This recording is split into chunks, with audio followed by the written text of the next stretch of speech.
میں جوان ہوں تو جب سے سنا نا مر جانا ہے، قبر میں جانا ہے، جنازہ دیکھا ہے، قبر میں بندے کو اترتے تھے، مجھے موت سے بڑا ڈر لگتا ہے۔ کوئی وظیفہ بتائیں کہ مجھے کوئی نصیحت کریں۔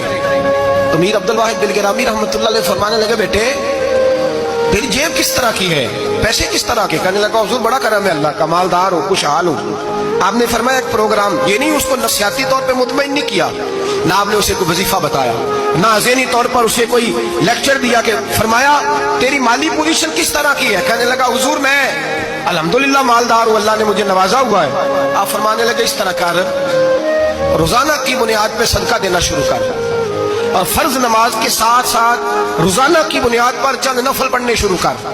صدقہ روز دے، 10 روپے دے لیکن دینے روزانہ ہے، 15 روپے دے لیکن دینے روزانہ، روزانہ کی بنیاد پر صدقہ کر۔ بچہ کہتا میں بھی حیران تھا کہ حضرت میں تو وظیفہ پوچھنے آیا تھا کہ موت سے ڈر لگتا ہے، انہوں نے مجھے صدقے پہ لگا دیا، نفل پہ لگا دیا، وہ تو کام میں کر رہا ہوں۔ خیر بزرگ تھے، وظیفہ پڑھنے لگا، صدقہ دینے لگا، اللہ اللہ کرنے لگا۔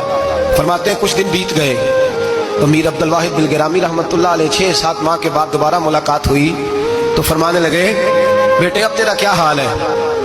تو وہ نوجوان کہنے لگا حضور اب مجھے مرنے سے ڈر نہیں لگتا، بلکہ اب تو میرا مرنے کو دل کرتا ہے، تو دل کرتا ہے، ڈر نہیں لگتا، اب دل کرتا ہے۔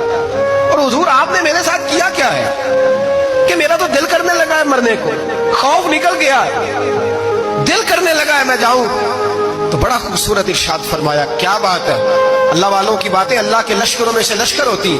پیر سید عبدالواحد بلگرامی رحمۃ اللہ علیہ فرمانے لگے بھائی جس جگہ آدمی کی پراپرٹی ہوتی ہے، جس جگہ اس کا مکان ہوتا ہے، جس جگہ اس کی جائیداد ہوتی ہے، وہاں اس کا جانے کو دل کرتا ہے۔ فرمایا اب تو نے صدقہ دے کے نفل پڑھ کے جنت میں اپنا مکان بک کرا لیا ہے، اب وہاں تیرا پلاٹ ہو گیا ہے، اب تیرا ڈر نہیں لگے گا، اب تیرا جنت میں جانے